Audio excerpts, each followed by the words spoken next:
नमस्कार, स्वागत है आपका। मैं हूं आपके साथ राधिका चौधरी।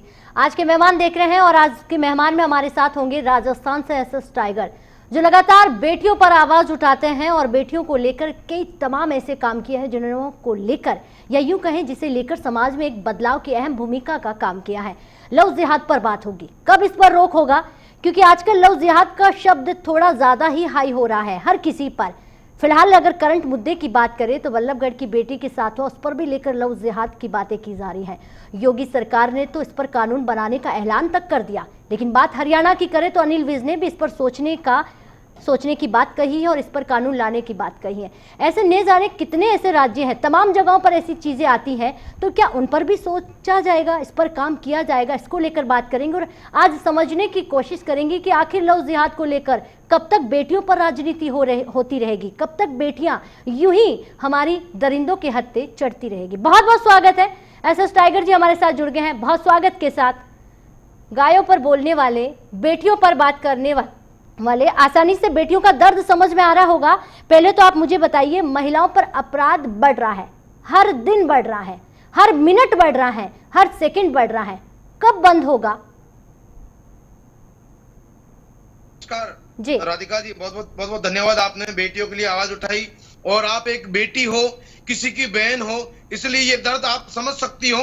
देखिए, मैं आपको बता दूं कि बेटियों के नाम पर केवल और केवल इस देश के अंदर, भले वो भारतीय जनता पार्टी की सरकार हो, भले वो कांग्रेस की सरकार हो, केवल और केवल अपनी राजनीति और अपना वोट बटोरने का कार्य कर रही है। हालांकि कोई भी ऐसा नेता मैंने अभी तक नहीं देखा जो बेटियों के ऊपर कोई सख्त कानून बनाए। आज कम से कम दोबारा उनकी सरकार आई है। कांग्रेस सरकार से कोई आस नहीं थी, कांग्रेस सरकार ऐसा वैसा जो भी थी। अब तो बीजेपी की सरकार है केंद्र के अंदर। बीजेपी सरकार का बहुत बड़ा आज देश के अंदर, नहीं पूरी दुनिया के अंदर नाम चल रहा है मोदी जी का। तो मैं चाहता हूं कि ये जो लव जिहाद जो हो रहा है, कहीं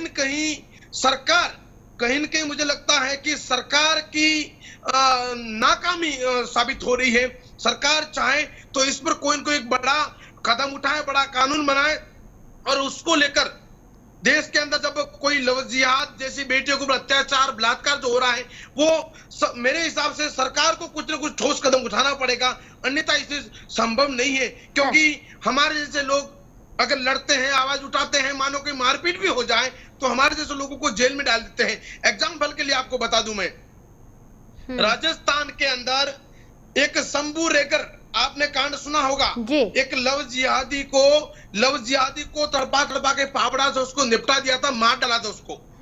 वो व्यक्ति आज जोधपुर की जेल में सड़ रहा है, उसका परिवार घर में रो रहा है।